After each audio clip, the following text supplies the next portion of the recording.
সেজদা। আমরা করি না? নামাজে যদি ভুল হয় কি করতে হয়? সেজদা করতে হয়, সৌসেজদা দিতে হয়। নামাজে ভুল, ইমাম সাহেব সেজদার মাধ্যমে তার সংশোধন করে নেন। তার মানে কি? সংশোধনের রাস্তা হলো সেজদা করা।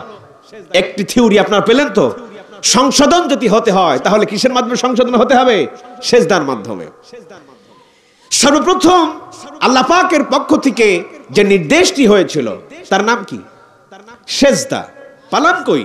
দলিল দেন। আল্লাহ পাক বলছেন সূরা বাকারা, وَإِذْ قُلْنَا لِلْمَلَائِكَةِ اسْجُدُوا لِآدَمَ فَسَجَدُوا إِلَّا إِبْلِيسَ وَإِذْ قُلْنَا لِلْمَلَائِكَةِ اسْجُدُوا, সমস্ত ফেরেশতাগুলো একত্রিত করলেন। আর আল্লাহর দর আল্লাহ পাক ফেরেশতাদেরকে অর্ডার করলেন, আমার ফেরেশতারা আদমের পায়ে তোমরা সেজদা করো। এখন আদমকে সেজদা করো। সকলেই সেজদা করলো ইল্লা ইবলিস, ইবলিস ব্যতীত সব সেজদা করলো। তো তাহলে আল্লাহ পাকের মানব ইতিহাস বিজ্ঞানের প্রথম যে নির্দেশ সেটি হলো সেজদা করা। পেয়েছেন সেজদাটা? প্রথম কথা হলো সেজদা করা। পৃথিবী পক্ষীকুল জগতিক যা আছে সব আল্লাহ পাকের কি করেন? সেজদা করেন। আল্লাহ রাব্বুল আলামিন এভাবেই আমাদেরকে বলছেন وأنتم سامدون فاسجدوا لله واعبدوا। তোমরা তো দেখতেছি উদাসীন, হুড়হুড় করে যেদিকে সেদিকে চলে যাও। নামাজ পড়তে আসো, মুরগির যেমন খাবার খায় ঠোকর ঠোকর মেরে মেরে তোমরা সেজদা করে চলে যাও। তোমরা তো উদাসীন। নামাজ পড়তে আসলে সব থেকে বেশি প্রতিযোগিতা হয় কখন মসজিদ থেকে বাহির হবো, ঠিক কিনা? আল্লাহ পাক সেটাই বললেন, তোমরা উদাসীন, ফাসজুদু, সেজদা করো আর আল্লাহর ইবাদত করো। ইবাদতের মাধ্যমে কি করো? সেজদা করো। কে বলছেন? আল্লাহ পাক বলছেন। আল্লাহ রাব্বুল আলামিন বলেন ওয়ালিল্লাহি ইয়াসজুদু মান ফিস সামাওয়াতি ওয়াল আরদি তাওআন ওয়া কারহান ওয়া যিলালুহুম বিল গুদুবি ওয়াল আসাল। তোমরা আকাশে যা দেখতে পাও, জমিনে যা দেখতে পাও, এর মধ্যবর্তী যা কিছু আছে সব আল্লাহ পাকের সেজদা করে। ইচ্ছায় হোক আর অনিচ্ছায় হোক, পৃথিবীতে আসমান ও জমিনের মধ্যে যা আছে সব ইচ্ছায় আর অনিচ্ছায় আল্লাহ পাকের সেজদায় অবনত। সব আল্লাহ পাককে সেজদা করে চলেছেন। আল্লাহ রাব্বুল আলামিন আমাদেরকে বলেন আলাম তারা আন্নাল্লাহা ইয়াসজুদু লাহু মান ফিস সামাওয়াতি ওয়া মান ফিল আরদ। আলাম তারা আন্নাল্লাহ, তোমরা কি দেখতে পাও না? আল্লাহ পাক বলছেন তোমরা কি দেখতে পাও না? ইয়াসজুদু লাহু, সেজদা করে, মান ফিস সামাওয়াতি ওয়া মান ফিল আরদ, পৃথিবীতে এবং জমিনে যা কিছু আছে।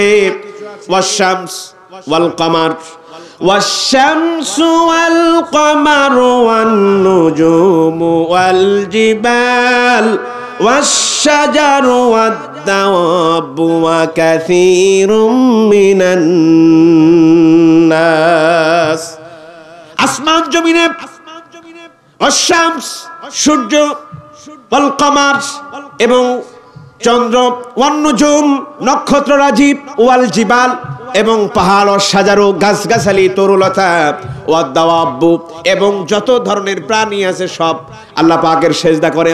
কিন্তু মানবের বেলায় আল্লাহ রাব্বুল আলামিন বলছেন ওয়া কাসীরুম মিনান নাস, বেশিরভাগ মানুষ সেজদা করে। বেশিরভাগ বলতে আসলে কি বোঝায়? তো তাহলে আরো কিছু মানুষ আছে, ঠিক কিনা? কথা বলেন। বেশিরভাগ মানুষ সেজদা করার অর্থটা কি? সব মানুষ কিন্তু সেজদা করে না, বেশিরভাগ মানুষ। আমি এখানে বলবো বেশিরভাগ মানুষ উপস্থিত হয়েছে, তো তাহলে এই কথাটির অর্থ কি বোঝাবে? এখনো মানুষ আছে যারা এখানে আসেনি, ঠিক কিনা? আল্লাহ পাক মানুষের বেলায় বলছেন ওয়া কাসীরুম মিনান নাস, বেশিরভাগ মানুষেরা সেজদা করে। আর অন্যান্য পক্ষীকুল, জিবাল, কামার, শামস ও দাওয়াব, সকলেই সেজদা করে, কিন্তু মানুষের বেলায় আল্লাহ পাক বলছেন বেশিরভাগ মানুষ। তো তাহলে বেশিরভাগ মানুষ সেজদা করার অর্থটা হলো এই যে আরো মানুষ আছে যেগুলো আল্লাহ পাককে কি করে না, সেজদা করে না। আল্লাহ পাক তাদের সম্পর্কে বলছেন, শুনুন, খুব কান লাগিয়ে শুনবেন, দিলের কান দিয়ে শুনবেন। ওয়া কাসীরুন হাক্কা আলাইহিল আযাব, আমি তাদের মধ্য থেকে ওই মানুষগুলোকে আযাবে গ্রেফতার করব, আমি আযাব দিব। আমি যদি আযাব দিই আর আমি যদি সম্মান প্রদর্শন করি, আর আমি যদি সম্মান দিই আর আমি যদি আযাব দিই, আর কারো যদি আমি অসম্মান করি, এখানে মানুষের কোনো হাত নাই। আমি যাকে ইচ্ছা তাকে সম্মান দান করি, আবার যাকে ইচ্ছা আমি তাকে ভুলণ্ডিত করে দিই, সম্মান থেকে আমি তাকে অসম্মান করে দিই। তার মানে হলো সম্মান দেওয়ার মালিক আমার আল্লাহর, আর ক্ষমতা দেওয়ার মালিক আমার আল্লাহর, সম্মান থেকে টেনে হেসড়ে নিচে নামিয়ে দেওয়ার মালিক আমার আল্লাহ। সেজদা যদি তুমি না করো, আল্লাহ পাক আমাদেরকে অসম্মান করবেন, আমাদেরকে আযাব দিয়ে গ্রেফতার করবেন। আমরা চলে যাচ্ছি, আর একটি গভীরে প্রবেশ করছি। সেজদা কিভাবে করতে হয়? সেজদা হলো মানুষের মাথার সম্মুখ ভাগ একেবারে আল্লাহ পাকের নিকটে নামিয়ে দিতে হয়, একেবারে মাটিতে দিয়ে লাগিয়ে দিতে হয়, ঠিক কিনা?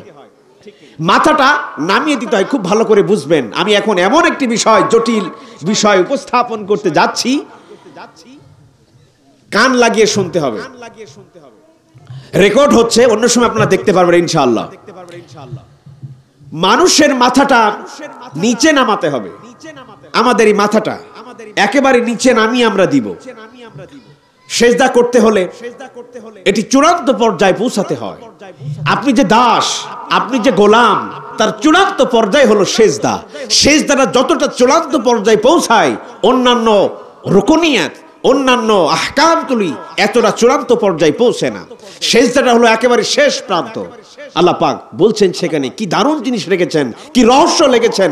আমরা তো শুধু নামাজ পড়ি, দুটো ঠোকর মানেই চলে আসি, কিন্তু সেজদা যে কি জিনিস, এই স্বাদ আমরা আজ পর্যন্ত অনুভব করতে পারিনি। আজ স্বাদ আপনাদেরকে চাকাবো ইনশাআল্লাহ। স্বাদ চাকতে রাজি আছেন? তরকারি কেমন হলো? ঝোল, চাকার মধ্য দিয়ে তরকারি লবণ হয়েছে কিনা তা যা মাপা যায়।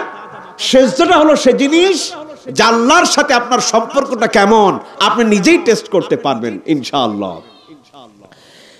আল্লাহ রাব্বুল আলামিন বলেন, ওয়াসজুদু ওয়াকতারিব, যে ব্যক্তি আমার সেজদা করলো আমার অতি সন্নিকটে হয়ে গেল। সেজদা দিলেন আর আল্লাহর সন্নিকটে চলে গেলেন। কে বললেন? এখন বলেন তো, আদেও কি আপনারা আল্লাহ পাকের সন্নিকটে কোনোদিন গেছেন? কোনোদিন গেছেন? যেতে পারেননি। কিন্তু আল্লাহ পাক তো বললেন যে সেজদা দিল আমার সন্নিকটে চলে গেল। আল্লাহর কথাটা মিথ্যা নয়, একটুখানি কান লাগান, লক্ষ্য করুন। শব্দটি ব্যবহার করলেন আল্লাহ পাক অক্তারিব, কর্মন, যেটাকে বলা হয় একেবারে কাছাকাছি। কাছাকাছি হওয়ার সাথে একটা আকর্ষণ শক্তি থাকে। যেমন সর্বপ্রথম আদম আলাইহিস সালামকে আল্লাহ পাক নির্দেশ করলেন। কি নির্দেশ করলেন? ওয়ালা তাকরাবা হাযিহিশ শাজারাতা ফাতাকুনা মিনাজ জালিমিন। ওয়ালা তাকরাবা, নিকটবর্তী হও না। হাযিহিশ শাজারা, এই গাছের নিকটবর্তী তুমি হও না। যদি নিকটবর্তী হও তাহলে তুমি জালিমদের অন্তর্ভুক্ত হয়ে যাবে। হে আদম, তুমি এই গাছের কাছে যাবে না এবং গাছের কাছেও যাবে না, নিকটবর্তীও হবে না। জিনার বেলায় আল্লাহ পাক বলছেন, ওয়ালা তাকরাবুজ জিনা ইন্নাহু কানা ফাহিশা। জিনার কাছে যাও না, ধারের কাছেও যাও না। ইন্নাহু কানা ফাহিশা, জিনা নিশ্চয় ফাহিশা কাজ, গুনার কাজ। জিনা তো করবাই না, জিনার ধারের কাছেও যাবে না। তার মানে হলো এই কর্মন শব্দের ব্যবহার করলেন, করম মানে একেবারে কাছাকাছি। এই কাছাকাছি যাওয়ার সাথে সাথে একটা আকর্ষণ শক্তি কাজ করে। এই দুনিয়ার মানব মণ্ডলী, তোমরা গাছের কাছে যাবে না, জিনার কাছে যাবে না, ধারের কাছেও তোমরা যাবে না। এই কথাটির অর্থ হলো এই, আমরা যখন ছোট্ট শিশুকে কোনো গভীর নলকূপের পাশে, গভীর কোনো পুকুরের পাশে যখন আমরা হাঁটতে দেখি, তখন আমরা কি বলি? বাবা যেও না, যেও না, ধারের কাছে যেও না, কখন পড়ে যাবে। তার মানে এই কাছাকাছি হওয়ার সাথে সাথে একটা আকর্ষণ শক্তি কাজ করে, ঠিক কিনা? এই সেজদার মধ্যে একটি আকর্ষণ শক্তি আছে, তা আমি বাস্তবতার সহিত একেবারে বিজ্ঞান দিয়ে আমি প্রমাণ করতে চাই। শুনতে রাজি আছেন? বিজ্ঞান দিয়ে প্রমাণ করব যে আপনি সেজদা দিলেই আপনি আল্লাহর কাছাকাছি হবেন। বিজ্ঞান দিয়ে আমি তা প্রমাণ করে দেব ইনশাআল্লাহ। এজন্য আমরা বলে থাকি বিজ্ঞানময় কোরআন নয়, কোরআনময় বিজ্ঞান, ঠিক কিনা? আমাদের ভাষাটা পরিবর্তন করতে হবে। বিজ্ঞানময় কোরআন হতে পারে না, কোরআনময় বিজ্ঞান হতে হবে, ঠিক কিনা? বিজ্ঞানের মধ্যে ভুল আছে, কোরআনের মধ্যে তা ভুল নেই। কোরআন থেকে যে বিজ্ঞান নিবে ওই বিজ্ঞান কখনো ভুল হতে পারে না, ঠিক কিনা? আর বিজ্ঞানের মাত্রা যত বেশি হবে কোরআনের কাছে ততই তারা ফকিরের মতো হাত পেতে থাকবে চিরকাল। এজন্য আমরা বলি বিজ্ঞানময় কোরআন নয়, কোরআনময় বিজ্ঞান। মানে কোরআনে যে বিজ্ঞান বর্ণিত আছে সেই বিজ্ঞান আমরা গ্রহণ করি, আমরা মানি। আল্লাহ পাক সেজদার বিজ্ঞান আমাদেরকে শেখাচ্ছেন যে দেখো আমি সেজদার মধ্যে তোমাদের একটা রহস্য রেখেছি। রহস্যটি হলো এই, মাথাটা আল্লাহ পাক নুইয়ে দেওয়ার জন্য কেন বললেন? মাথার এই যে সম্মুখ ভাগ, মাথার চারটি যদি ভাগে আমরা ভাগ করি, এটি হলো সম্মুখ ভাগ, এটি হলো মিডিল, নিচের ভাগ আর পিছনের ভাগ। এই চারটি ভাগ আল্লাহ পাক ভাগ করে দিলেন। কেন দিলেন জানেন? আর এই চারটি অংশের প্রথম যে মাথার যে সামনের যে অংশটা আমরা ঝুঁকিয়ে দিই, যেই জায়গাটা সেজদা পড়ে, একেবারে যে জায়গাটাই সেজদা হয়, মাথাটা দেখবেন কালো হয়ে যায়, ঠিক কিনা? এই জায়গাটিকে বলা হয় লাবাব। কি বলা হয়? জোরে কি বলা হয়? লাবাব। বলেন না, কি বলেন? লাবাব। লাবাব হচ্ছে আরবি শব্দ, এর বহু বচন হচ্ছে আলবাব। এই লাবাব মাথার একেবারে এই শুরুটা একদম এই জায়গায় ফ্রন্ট লেভেল, এটাকে বলা হয় ফ্রন্ট লেভেল। কি বলেন এটা? Front level. এই যে এই পাশটা দেখেন প্যারাইটাল লেভেল, এই পাশটা যদি আপনি যান তাহলে অক্সিপিটাল লেভেল, আর একেবারেই শেষে যদি আপনি যেটা জানেন এটা হলো টেম্পোরাল, যেটাকে নিচের অংশ থাকে, এই যে নিচের অংশ থাকে, যদি ডান দিক থেকে দেখায় নিচের অংশ থাকে, এটা হলো টেম্পোরাল, আর এটা হলো অক্সিটাল। মানে এই অক্সিটালটা হলো আপনার যত স্মৃতি, মেমোরি, পুরাতন যত ধরনের সংরক্ষণ থাকে এই অক্সিটালই থাকে। আর এই যে সম্মুখ ভাগে যেটা থাকে এটা হচ্ছে আপনাকে নিয়ন্ত্রণ করার শক্তি, এবং আপনি কোনো ডিসিশন নেবেন, আপনি কোনো চূড়ান্ত পর্যায়ে পৌঁছাবেন, ভালো মন্দটা আপনি পার্থক্য করবেন। যে জিনিসটা, যে মেকানিজম, যে মেশিনটা লাগানো থাকে, কোথায় থাকে? একেবারে সম্মুখ ভাগে। এটাকে বলা হয় লাবাব। এটা কোথায় পেলাম? আল্লাহ রাব্বুল আলামিন অসংখ্য জায়গায় বলেছেন, 16টি জায়গায় তিনি এভাবে বলেছেন। কখনো বলেছেন উলুল আলবাব, আর কখনো বলেছেন উলিল আলবাব। উলিল আলবাব এসেছে 9 জায়গায়, আর উলুল আলবাব এসেছে 7 জায়গায়। মোট 9টি সূরাতে আল্লাহ পাক 16টি জায়গায় এই উলুল আলবাব আর উলিল আলবাব শব্দটি তিনি ব্যবহার করেছেন। তাহলে উলুল আলবাব, লাবাব, লাবাব শব্দটি পাচ্ছেন, লাবাব হয়েছে এখন আলবাব, মানে লাবাবের বহুবচন হচ্ছে আলবাব। তো লাবাব কোথায় থাকে? একদম এই জায়গায় থাকে। ওই জায়গাটাই আমরা সেজদাটা দিই। আল্লাহ পাক এখন সেই ধরনের কথাটাই আল্লাহ পাক আমাদেরকে শেখাচ্ছেন। হে দুনিয়ার মানুষ শোনো, আমি তোমাদেরকে লাবাব দিয়েছি, যা তোমাদেরকে বিচার করতে শেখাবে, যা তোমাদেরকে ভালো এবং মন্দটা পার্থক্য করতে শেখাবে। সেই যন্ত্রটা কোথায় থাকে? এই যে লাবাবে, ফ্রন্ট লেভেলে থাকে। তোমরা মানুষ, তোমরা স্থিরশীল থাকবে, তোমরা বিচারের ক্ষেত্রে সমতায়ন করবে। এই সমতায়ন করতে গিয়া তোমাদেরকে নির্দেশ দিতে হবে, ডিসিশনে উপনীত হতে হবে। এটা কোথা থেকে আসবে? বুদ্ধি বিবেচনা শুরু হয় এই লাবাব থেকে। আল্লাহ পাক বলছেন, ওয়ালাকুম ফিল কিসাসি হায়াতুন ইয়া উলিল আলবাব। পেয়েছেন আলবাব? ওয়ালাকুম ফিল কিসাস, কিসাসের মধ্যে তোমাদের জীবন নিহিত। কিসাস হলো সে জিনিস, তুমি যদি মানুষকে হত্যা করে থাকো তাহলে হত্যার বদলে হত্যা, নাকের বদলে নাক, কানের বদলে কান, যতটুকু তোমাকে অঙ্গহানি করা হয়েছে ঠিক অতটুকু অঙ্গহানির মধ্যে এই যে কিসাস, সমতা বন্ধন হবে, এর মধ্যেই তোমাদের জীবন আদর্শ গড়ে উঠবে, এর মধ্যেই তোমাদের জীবন। যদি এই জীবনটি বুঝতে থাকো তাহলে তোমাদেরকে বোধ সম্পন্ন জ্ঞানবান ব্যক্তি ছাড়া এটা বুঝবে না। জ্ঞানবান হতে হবে। কি হতে হবে? কথা বলেন না কেন? জ্ঞানবান হতে হবে। লাবাব হচ্ছে জ্ঞানবান, বুদ্ধি সম্পন্ন যারা, আল্লাহ পাক তাদেরকে বলছেন। আমি আপনাদেরকে বোঝাতে পারছি না, জ্ঞানবান হতে হবে আপনাদেরকে। আল্লাহ পাক বলছেন যে শয়তান কর্মকৌশল দিয়ে তোমাকে অ্যাটাক করবে, ফায়সা কাজ অ্যাটাক করবে। এই লাবাব দিয়ে, এটাকে খাটিয়ে তুমি সেই কর্মকৌশলগুলো থেকে বেরিয়ে আসবে। আল্লাহ পাক বলছেন আশ-শাইতানু ইয়াইদুকুমুল ফাকরা ওয়া ইয়া'মুরুকুম বিল ফাহশা। শয়তান তোমাকে দারিদ্র্যের এবং অশ্লীলতার ভয় দেখাবে। দারিদ্র্য দিয়ে তোমাকে ভয় দেখাবে, আর অশ্লীলতা দিয়ে তোমাকে ভয় দেখাবে। অশ্লীল কাজের দিকে সে ধাবিত করবে। আল্লাহ রাব্বুল আলামিন বলেন আল্লাহু ইয়াইদুকুম মাগফিরাতাও ওয়া ফাদলা। শয়তান মানুষদেরকে দারিদ্র্যের ভয় দেখায়, পাপাচারের ভয় দেখায়, পাপাচারের দিকে মানুষকে অগ্রগামী করে নেয়। আর আমি আল্লাহ রাব্বুল আলামিন ওয়াদা করছি, আল্লাহু ইয়াইদুকুম, আমি বান্দার জন্য ওয়াদা করছি, মাগফিরাতাও ওয়া ফাদলা, আমি বান্দাকে ক্ষমা করে দিব এবং বান্দার জন্য আমার পক্ষ থেকে রহমত পাঠিয়ে দিব। সুবহানাল্লাহ।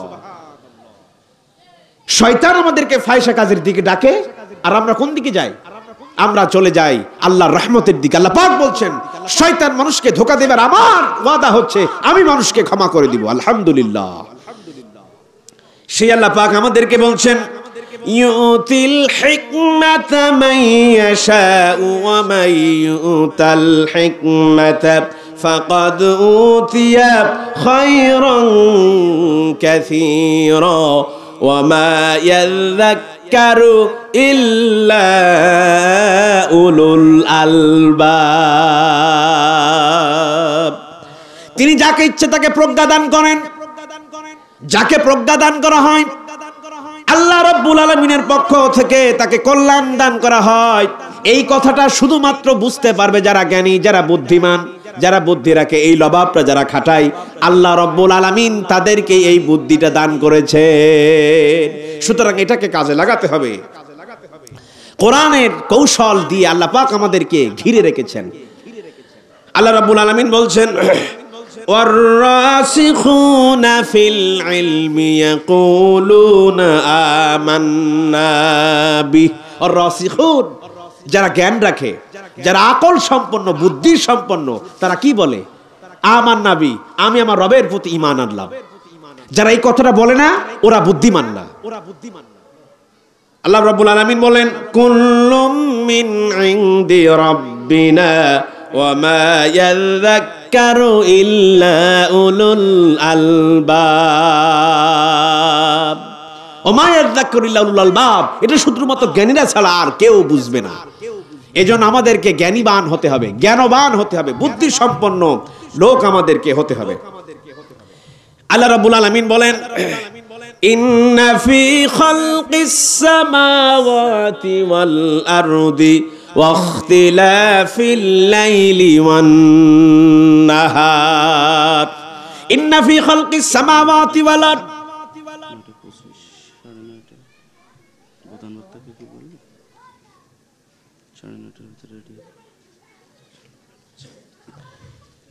ইন্না ফি খালকিস সামাওয়াতি ওয়াল আরদ, এই সৃষ্টিরাজির মধ্যে এবং আসমান জমিনের মধ্যে যা কিছু আছে, ইখতিলাফিল লাইলি ওয়ান নাহার, রাত আর আবর্তন হয়, এই রাত আর আবর্তনের মধ্যে আমি নিদর্শন রেখেছি যাতে করে যারা বুদ্ধি সম্পন্ন লোক এরাই বুঝতে পারবে রাত আর আবর্তন কিভাবে হয়, এর মধ্যে নিদর্শনটা কি।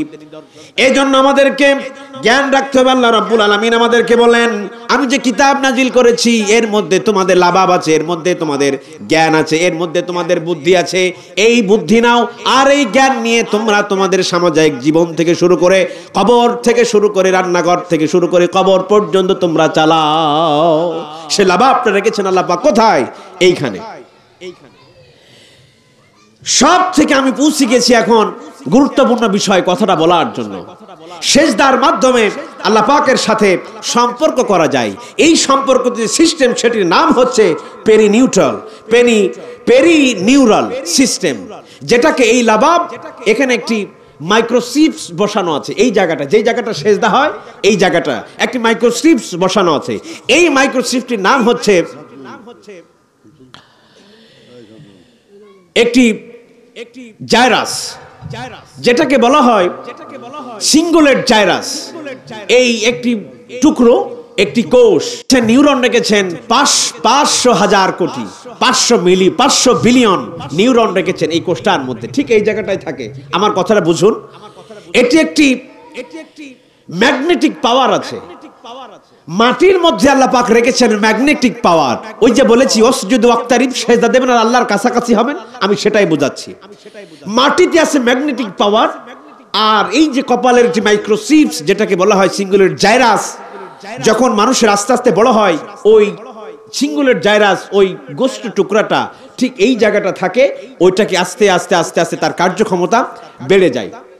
এই সিঙ্গুলেট জাইরাটের কাজ আকর্ষণ শক্তি, এর মধ্যে থাকে বৈদ্যুতিক শক্তি। আমরা জানি আমাদের শরীরে বিদ্যুৎ আছে, বিদ্যুৎ যদি না হয় হার্ট পাম্প করবে না, হার্ট তো পাম্প করছে, এর থেকে বিদ্যুৎ তৈরি হচ্ছে। এই বিদ্যুৎটা ও গ্রহণ করছে, ওই চিপস গ্রহণ করছে। এই চিপসে বিদ্যুতিক শক্তি আর বিদ্যুতিক শক্তির একটা আকর্ষণ শক্তি থাকে, একটা বলয় থাকে, ম্যাগনেটিক পাওয়ার। এই ম্যাগনেটিক পাওয়ার চলে গেল মাটিতে, জিওগ্রাফিক্যাল ম্যাগনেটিক পাওয়ার। আবার এই মাটিতে যখন বায়ুশূন্য, এই বায়ুশূন্যতে থাকে আপনার বায়োমেট্রিক্যাল ম্যাগনেটিক পাওয়ার। এই বায়োমেট্রিক্যাল পাওয়ারের সাথে আবার সংযুক্ত থাকে সোলার ম্যাগনেটিক পাওয়ার। এই সোলার ম্যাগনেটিক পাওয়ারের সাথে আবার লাগানো থাকে কসমিক ম্যাগনেটিক পাওয়ার। এই কসমিক ম্যাগনেটিক পাওয়ারের সাথে একেবারে উঁচু চলে যায় হচ্ছে আল্লাহর আরশের সাথে একেবারে কানেক্টেড। আল্লাহু আকবার বলবেন না? আল্লাহু আকবার বলবেন না? সেজদা দিলেন আর আল্লাহর কাছাকাছি যে হওয়া যায়, আমি তা একেবারে বাস্তব।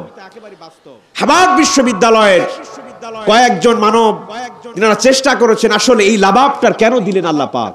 এই লাবাব, ওই যে গোস্তের টুকরাটা বলা হয় লাবাব, এটাকে গ্রিক ভাষায় বলা হয় লাবস, যে এখনকার বিজ্ঞানী লবস নাম দিয়েছেন। আরে ভাই, এই লাবসটা তো কোরআন থেকে তারা ধার করেছে। আল্লাহু আকবার। আল্লাহর সাথে সম্পর্ক গড়তে আমরা তো এখন করি কি, জোরে জোরে এই জায়গাটা ধাক্কা মারি, ঠিক কিনা?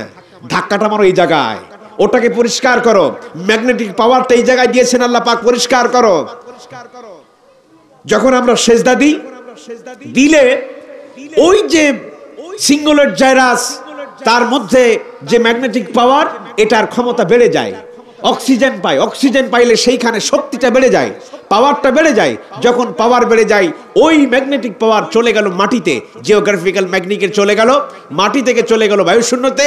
বায়ুশূন্যতে সেটাকে সূর্য গ্রহণ করলো, সূর্য গ্রহণ করার সাথে একেবারে সোলারের সাথে আর রয়েছে কসমিক, যেটাকে মহাশূন্য, যেটাকে আরশে আজিম, একেবারে কানেক্টেড। তার মানে হলো বান্দা, আমি যখন সেজদা দিলাম, আমার মাথাটা মাটির সাথে যখন চলে গেল, আমার সেই ম্যাগনেটিক পাওয়ারের সাথে মাটির সংযোগ হলো, আর মাটির সংযোগের সাথে আমার বায়ুশূন্য চলে গেল, বায়ুশূন্যর সাথে আমি চলে গেলাম, সোলারের সাথে সম্পর্ক যুক্ত হলো, সোলারের সাথে কসমিকের সাথে সংযুক্ত হলো, কসমিকের সাথে সংযুক্ত হওয়ার পর ওই যে শক্তিটার সাজিমে চলে গেল। আমি যদি কোটালি দর্শনা পড়ার মসজিদের থেকে যদি আমি আমার মাথাটা নুই আল্লাহর দরবারে সেজদা দিয়ে দিলাম, আল্লাহ রাব্বুল আলামিন বলেন ওয়াসজুদু ওয়াকতারিব। হে বান্দা, তুমি যখন সেজদায় পড়ে গেলে, তোমার এই পাওয়ারের সাথে আমার পাওয়ারটা কানেক্টেড হয়ে গেল, তুমি আমার একেবারে সন্নিকটে হয়ে গেলে। সুবহানাল্লাহ। সেজদা দিলে কার কাছে যাওয়া যায়? সে আল্লাহর কাছে যাওয়া যায়। এই জন্য সেজদা যত লম্বা লম্বা করবেন, রাসূল কারীম সাল্লাল্লাহু আলাইহি ওয়াসাল্লাম সেজদা দিতেন, প্রায় 50টি আয়াত পড়া যেত। সূরা নাবাটা সব শুরু থেকে শেষ পর্যন্ত পড়ে শেষ করা যেত। প্রত্যেকটা প্রাণীকে আল্লাহ পাক ম্যাগনেটিক পাওয়ার দিয়েছেন। কুকুরের দিকে লক্ষ্য করবেন, কুকুর যখন হেঁটে যায় তখন প্রসাব করে, পায়খানা করে। 1893 বার কুকুর পায়খানা করেছেন, আর 53 বার কুকুর প্রসাব করেছেন। এটাকে ব্যাখ্যা করেছেন, গবেষণা করেছেন বিজ্ঞানীরা।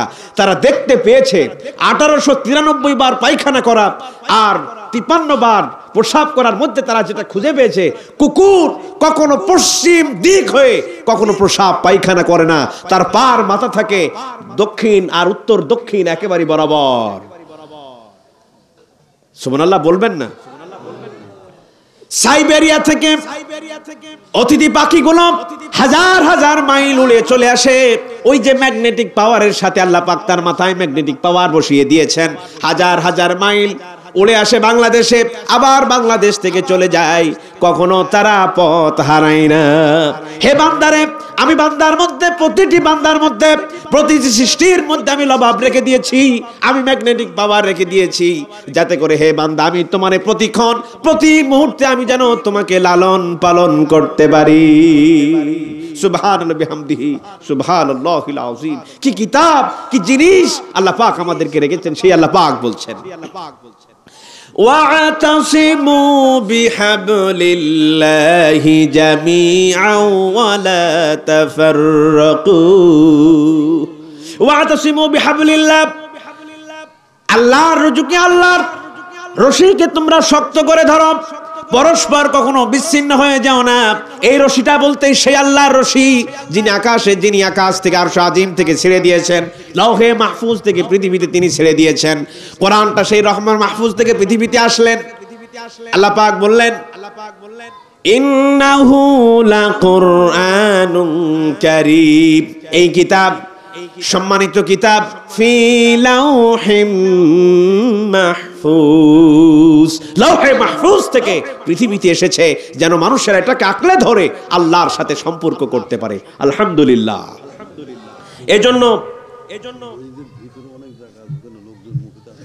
এজন্য আমরা সেজদা করব, আর কার কাছে চলে যাব?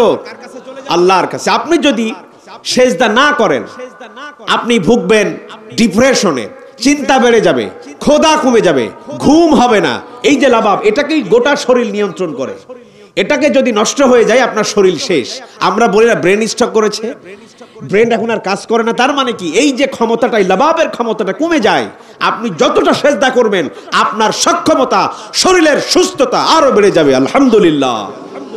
এজন্য লম্বা লম্বা সেজদা দিবেন, লম্বা লম্বা সেজদা দিবেন, ঠোকর ঠোকর করে সেজদা দিবেন না। 10 সেকেন্ড যদি আপনি সেজদা দেন তাহলে পুরো শরীর আপনার রিফ্রেশ হয়ে যাবে।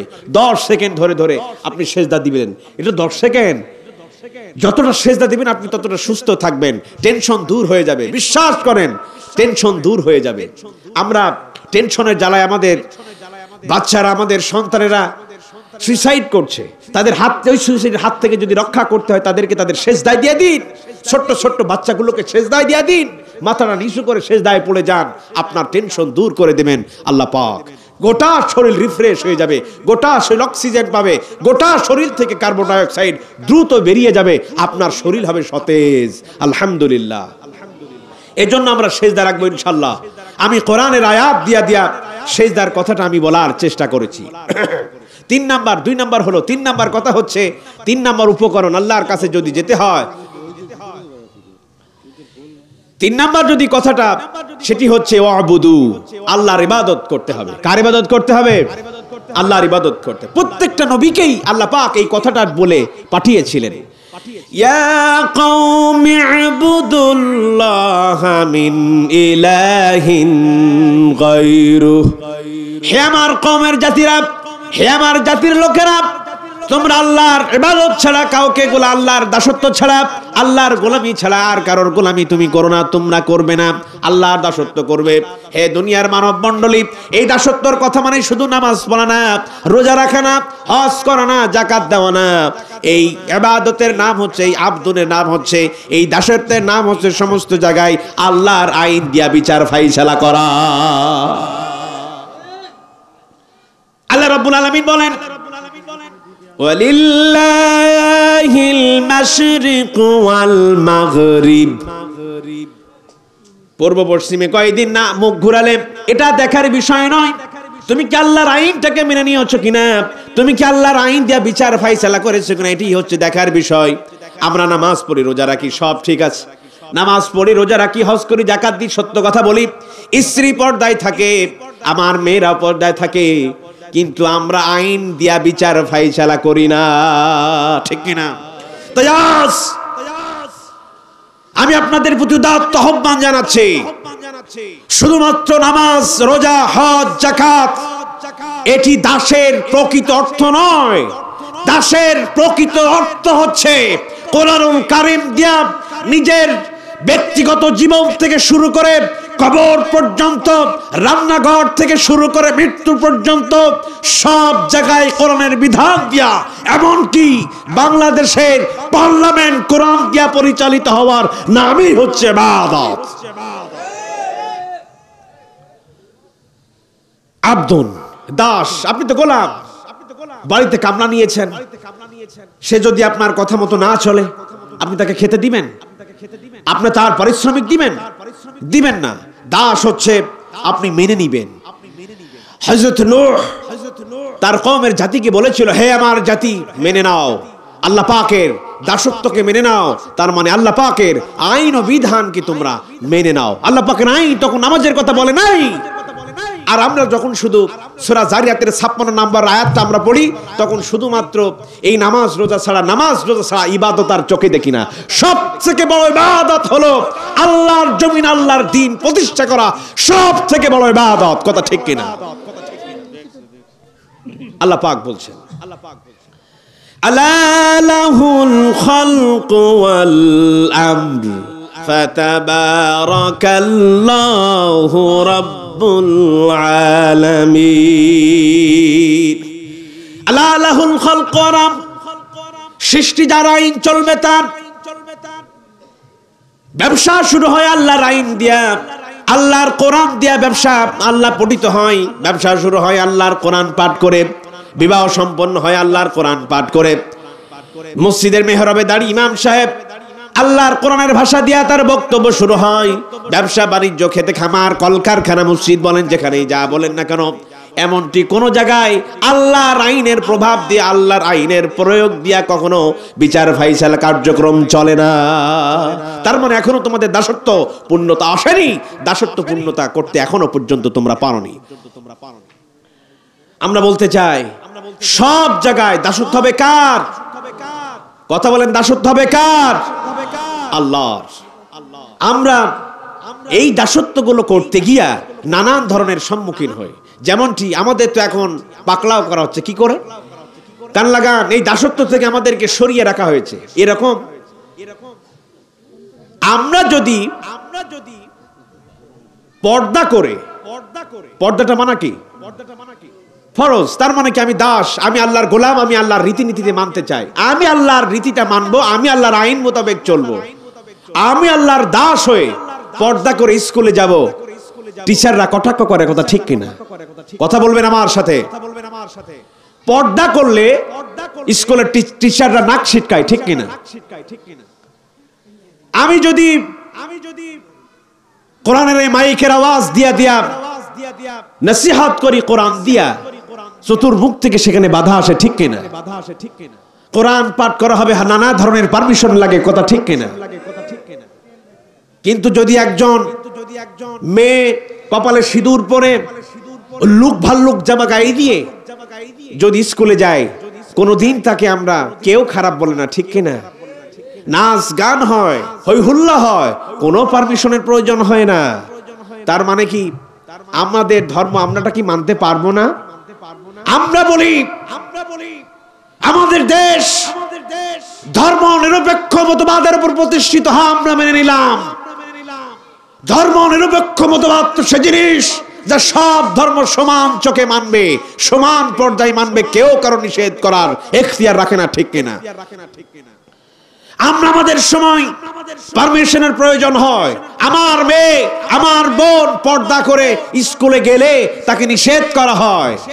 কই, আমরা তো কোনো মানুষকে বলি না, ভাই হিন্দু ভাই তুই মুসলিম হয়ে যাও, আমরা তো বলি না কথা। কোন মুসলমানকে আপনি এখতিয়ার রাখেন আপনি হিন্দু হয়ে যান। আপনারা আমাদেরকে জোর কেন করেন? আমাদেরকে কোনো পিঠি দিয়া আমাদের প্রতি কেন চড়াও হন? আমরা তো বলি না ভাই হিন্দু হন, আমরা তো বলি না সরস্বতী দুর্গা আপনি করতে পারেন না, এটা তো আমরা বলি না, কথা ঠিক কিনা? আয়াস ধর্ম নিরপেক্ষ মতবাদের দোহাই দিয়ে আমাদেরকে শিক্ষা দেওয়া হচ্ছে অপসংস্কৃতি, আমাদেরকে শিক্ষা দেওয়া হচ্ছে হিন্দুয়ানি সংস্কৃতি। সুশীল সমাজের নাম করে মুসলিম জাতি হয়ে মুসলিম নামধারী মুসলমানগুলি ধর্ম নিরপেক্ষ মতবাদের মধ্য দিয়ে তারা আমাদেরকে চেষ্টা চালিয়ে যাচ্ছে হিন্দুয়ানি শিক্ষা ব্যবস্থাপনা আমাদের মধ্যে ঢুকিয়ে আমরা মুসলমান জাতিকে আল্লাহর দাসত্ব থেকে আমাদেরকে ফিরিয়ে দেওয়ার তারা চেষ্টা পায়, তারা করছে। কথা বলেন ঠিক কিনা? তাই আমি আমার সমস্ত ইমানি শক্তিগুলো একত্রিত করে বলছি,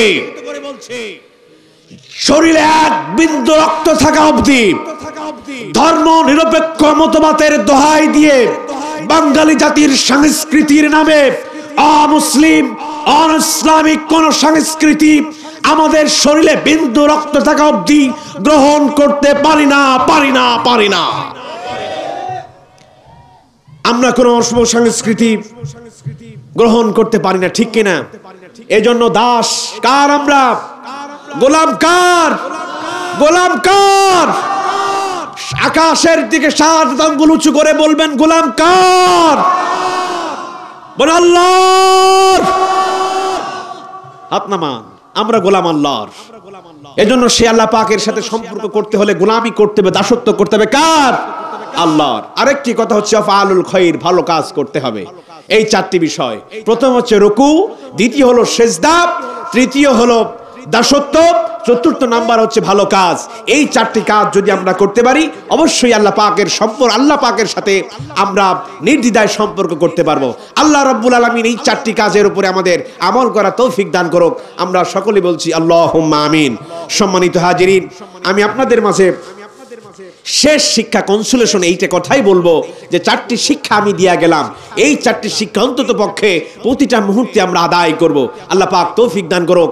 আমা তৌফিকি ইল্লা বিল্লাহ, আলাইহি তাওয়াক্কালতু ইলাইহি উনীব। আসসালামু আলাইকুম ওয়া রাহমাতুল্লাহি ওয়া বারাকাতুহু।